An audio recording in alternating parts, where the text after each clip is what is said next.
This is Kofi. At just 12 years old, he had experienced more pain and hardship than most people do in a lifetime.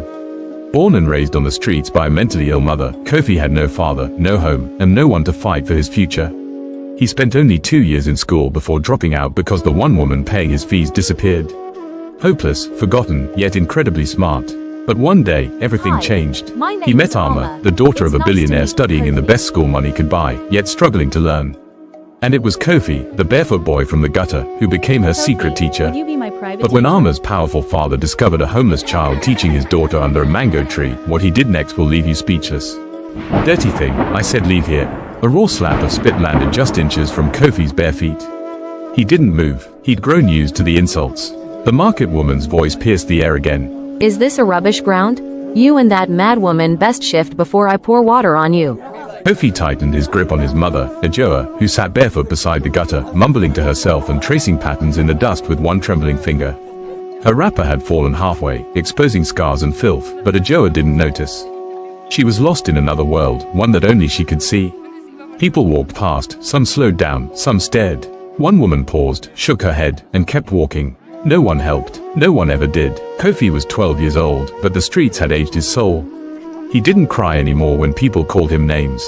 Son of a mad woman, gutter boy, cursed child. He'd heard them all. What hurt more was the pity, the empty kind that came with a shake of the head and no hand of help. His mother used to be beautiful, or so Kofi imagined. On rare lucid days, Ajoa would sing old Akan lullabies and call Kofi, Prince. But those moments were like shooting stars, brief and gone before you could touch them. Most days, Ajoa couldn't even remember where she was. She'd scream at her reflection in puddles, throw stones at shadows, and run from imagined monsters. Kofi had no father, not even a name, not even a photo. Who's my daddy? He'd once asked years ago. Ajoa had looked at him with hollow eyes and replied, I don't know, the rain. Maybe the rain. That was the end of that conversation. They slept under a broken kiosk near Makola Market. If it rained, they got wet. If it was hot, they burned. Their mattress was a flattened carton. Their blanket was silence. Kofi didn't even know what it meant to dream anymore. Survival was the only language he spoke. Each morning began the same way. Ajoa waking up, screaming, clawing at the air. Kofi would grab her, hold her close, whisper, It's me, mummy, it's me. Then he'd gently clean her up, sometimes with just a rag and water from a gutter pipe, and led her back to the same begging spot on the street. His mother begged. Kofi watched. That was their life. Occasionally, people dropped coins. Mostly, they dropped insults. Mommy, don't talk today.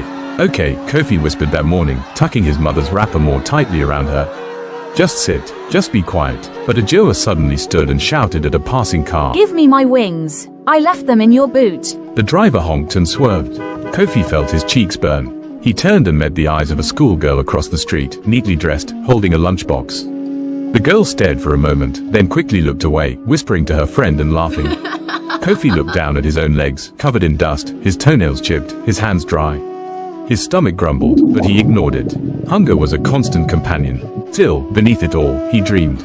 He dreamed of sitting in a classroom, raising his hand to answer questions. He dreamed of wearing a uniform, writing in notebooks, reading books that weren't soaked in rainwater or torn at the edges. He dreamed of someone, anyone, calling him by name without scorn.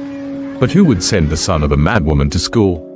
Who would care about a boy whose mother chased birds because she thought they were demons? Nobody, and yet, Kofi still hoped.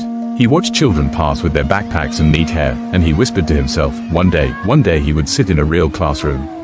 One day he would escape this cursed corner of Accra. One day his mother would smile again and know his name. But as he reached into his bag to count the few coins they had gotten so far, he heard a hawker shout behind him, Thunderfire poverty. Kofi didn't look back. He just held his mother tighter and whispered, Amen.